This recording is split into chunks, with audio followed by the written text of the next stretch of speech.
Querido Héctor, ¿cómo estás? Buenas tardes. ¿Cómo estás, Joaquín? Muy buenas tardes. A todo dar, gracias. ¿Y tú? También muy bien. Fíjate que ayer pasé unas buenas horas sentado frente a un canal muy poco frecuentado por mí, que es el canal del Congreso. Y lo hice para ver las discusiones del Parlamento abierto sobre la cuestión energética. Y contra todo mi pronóstico, no solo no me aburrí, sino que realmente fue muy interesante oír y ver el debate y a los personajes, a los diputados. Aunque te voy a decir que al mismo tiempo era como un debate muy intenso y al final era una lucha, o en muchos momentos era una lucha de cifras, Joaquín. Cifras iban, cifras venían, todas cifras contradictorias que probaban una cosa y probaban la otra. Y entonces uno acaba no entendiendo muy bien, digamos, la materia que estaban discutiendo. Y lo primero que se me ocurrió es que quizá si a la Cámara de Diputados le interesara una discusión seria de esto, pues lo primero que tendría que hacer es hacer como una especie de libro blanco en donde estuvieran las cifras del asunto que se está discutiendo, porque aquí sí que todo mundo en ese debate usa cifras distintas, pero muy distintas. Sí. Y esto es, pues, no tiene nada que ver con las matemáticas ni con la estadística, con lo que tiene que ver es con el problema de fondo, con el dilema, con el debate de fondo que está presente en, en este camino hacia la reforma eléctrica. Y es, pues lo de siempre, Joaquín, una diferencia política en muchos sentidos, en casi todos los sentidos irreconciliable, en la que lo que están combatiendo son dos posiciones irreductibles, y en donde quien lleva la batuta, digamos, de la polarización y de pues diría que de la agresividad, si uno mide por la cantidad de insultos que profirió cada parte, pues es digamos, la parte de los especialistas, de los expertos y de los diputados que forman la mayoría de Morena en la Cámara. Tienen muchas cifras y también tienen muchos insultos y también tienen una idea muy vieja, yo pensé desvanecida, que está fincada en dos convicciones. Una es que todos los empresarios son gente que abusa de sus influencias sobre el gobierno, sobre el poder, que se dedican a doblegar al poder para luego exaccionarlo en todos los órdenes y enriquecerse ilícitamente. Esta es una caricatura del mundo empresarial, pues muy vigente en la cultura priista de los años 70 y 80. Y la segunda convicción es la inversa, Joaquín, que quienes están realmente defendiendo los intereses de la nación y del pueblo son el gobierno, sus instituciones y en este caso la Comisión Federal de Electricidad. Y la verdad es que yo pensé que esta caricatura estaría desvanecida pues por la simple, digamos, realidad de nuestra historia. Si en alguna parte, Joaquín, han existido en la larga historia de la corrupción mexicana intereses particulares, corrupción, saqueo del erario, decisiones que lesionan profundamente digamos, el patrimonio de la nación, pues es de los gobernantes que han gobernado este país. Que entre otras cosas son los que han creado, y de sus empresas, empresas como la CFE y Pemex, que tienen un lado pues muy positivo, en el sentido de que pues, han construido muchas cosas muy importantes para este país, pero tienen un lado profundamente oscuro de corrupción y de retraso, de ir deteniendo realmente el paso del bienestar en México, pues con todas las historias que conocemos de lo que es la corrupción de la vida sindical, la corrupción del clientelismo burocrático, de la discrecionalidad burocrática y del simple robo y el saqueo del patrimonio nacional.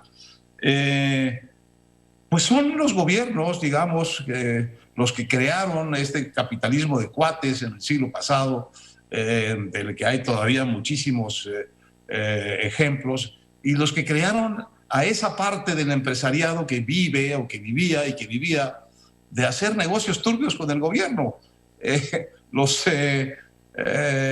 Digamos, los agentes activos, los responsables iniciales del asunto de la gran corrupción mexicana y de este capitalismo de cuates que no cuida el interés nacional, pues han sido los gobiernos y los gobernantes de México y las empresas paraestatales que se presentan como baluartes de la defensa del interés general de la República. Y esta caricatura vigente ahí impide realmente discutir las cosas, porque en el fondo es un torneo de descalificaciones. Y lo que yo percibí, Joaquín, más allá de las cifras y más allá de los argumentos, es que lo que está sucediendo con la reforma eléctrica, en el fondo, es algo muy parecido a lo que sucedió con la decisión del presidente de cancelar el nuevo Aeropuerto Internacional de México, antes de que empezara su gobierno. Y es no tanto, ni mucho menos, arreglar la industria, el sector eléctrico, sino establecer con claridad otra vez quién manda aquí. Y este pleito de fondo me parece que es el que va a guiar, por desgracia, tanto el debate como el proceso político, como el proceso legislativo en torno a la reforma eléctrica. Carlos Salazar, que estuvo, digamos, batiéndose en todos los frentes en este Parlamento, el presidente del Consejo Coordinador Empresarial, dijo varias veces, yo lo que veo en esta reforma que ustedes traen es una reforma a favor de la CFE, no es a favor de México, es a favor de la CFE. Y yo creo que hay una gran razón en esto que dice Carlos Salazar, porque la verdad es que teniendo lo que tiene la CFE, ¿para qué quiere lo que también tienen ahora los empresarios que le generan energía? Decía Salazar, a ver, ustedes tienen el monopolio de la transmisión y de la distribución de la energía. Con la misma situación de ahora, con ese monopolio de la transmisión y de la distribución de la energía, la CFE ganó en el año 2017 106 mil millones de pesos. Pero en el año 2018 ya nada más ganó 60 mil. Pero en el año 2019 ya perdió como 120 mil o algo así. Por ahí van las cifras. ¿Por qué?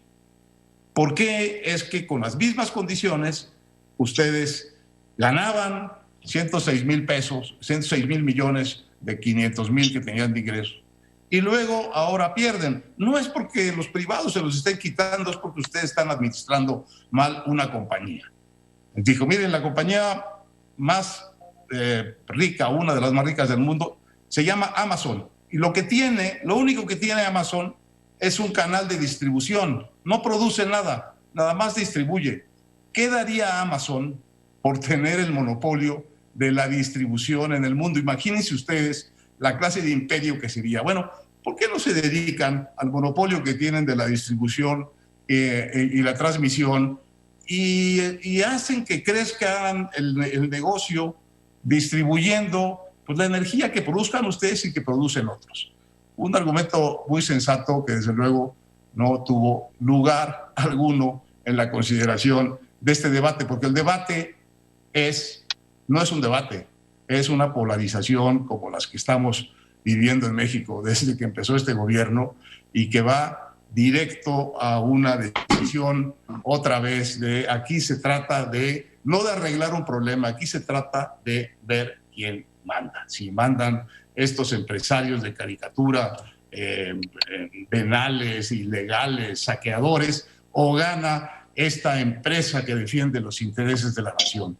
Es difícil realmente oír más demagogia y tener peores presentimientos respecto de la batalla que viene y de la posibilidad, óyeme bien, de la posibilidad de que esa reforma eléctrica pase, porque por ahí hubo una pregunta de el que conducía la mesa, que es el de Rubén Moreira, que iba en el sentido de, bueno, ustedes los empresarios, si hubiera algunas reformas, ¿estarían de acuerdo con ellas?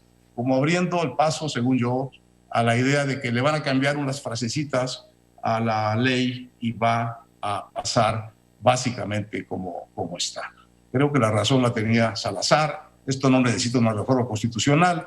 Esto son problemas que hay que sentarse, hay que ponerse de acuerdo en las cifras y hay que arreglar los problemas. Y donde hay corrupción, pues hay que castigarla, y donde hay ineficiencia, pues hay que quitarla, y donde hay posibilidad de colaboración, pues hay que colaborar. No creo que esta visión sensata y pragmática vaya a permear en el debate. Es que me ganaste, te iba a decir que te has vuelto un soñador. ¿Sí? No, a ver. Bueno. Bueno, por momentos sí, se vale soñar, pero cuando uno se despierta hay que despertarse, ¿eh? Bueno, sí. Me desperté un poco ayer, Joaquín. Sí. Porque te cuento, digo, a ver, esto del rimbombante parlamento abierto es un cuento, Héctor. Es nada más una arena para que cada quien se desahogue y que al final la iniciativa la van a presentar sin tocarle una coma. Sí. Sí, digo, pero van a decir, no, ya cada quien expresó sus puntos de vista, enriqueció el documento, se enriqueció la vida pública, la política, el nivel del diálogo, el parlamento, se escucharon todas las voces, somos demócratas. Y no es cierto. No es cierto. Quizá el momento más demagógico de todo esto es que la Cámara convoque a un parlamento abierto así, sin establecer lo fundamental en un debate como este, que son cuáles son las cifras y cuáles son las realidades. Y sobre todo, cuál va a ser el costo de esta reforma. ¿Cuánto le va a costar al presupuesto, a los contribuyentes, al pueblo de México esta reforma? Porque no está ni siquiera esbozada esta cifra en la reforma. Y la Cámara de Diputados, que asigna, que es la que va a votar esta ley, va a tener que asignar la Cámara de Diputados, nada más ella, porque el Senado no tiene juego en esto, el presupuesto que está pidiendo esta reforma, dizque para volver la CFE finalmente la gran empresa que resuelva o que defienda los intereses nacionales y nos dé energías limpias, baratas y sobre todo soberanas. Bueno, no hay ni siquiera esa cifra. ¿Cómo se puede discutir algo que es fundamentalmente financiero, económico, sin las cifras? Acaba todo en un debate bastante inútil. Así es, porque además, Héctor, mira, la sola pregunta que hace el presidente de la Junta de Coordinación Política, Moreira, Rubén, no Humberto, Rubén. Deja claro, das luces de cómo va a votar el PRI, porque el presidente necesita los 70 votos del PRI para aprobar la reforma constitucional de la reforma eléctrica. Bueno. Le dice a los empresarios, si hubiera alguna reforma, ¿ustedes estarían de acuerdo? A ver, ¿algunas? ¿Cómo cuáles? Bueno, pues la única que está en la mesa es esta, ¿no? Sí, pues. La verdad creo que aquí hay la posibilidad de que este gobierno cometa un error todavía más grande que el de haber cancelado el aeropuerto. Y es poner a la CFE a la cabeza de un sector la CFE, que es una empresa obsoleta, al frente de un sector que se está modernizando a pasos agigantados en todo el mundo. Y esto puede ser, digamos, una decisión para establecer quién manda, muy cara para el país y para los mexicanos. En fin, querido Héctor, pues te mando un abrazo. Pues que igual. mantengas ese ánimo soñador el fin de semana. Bueno, por lo menos para este fin de semana, Joaquín. Venga, te mando un abrazo, saludos. Hasta luego. Buenas tardes, el doctor Héctor Aguilar Camín, escritor, historiador, periodista, director de la revista Nexos.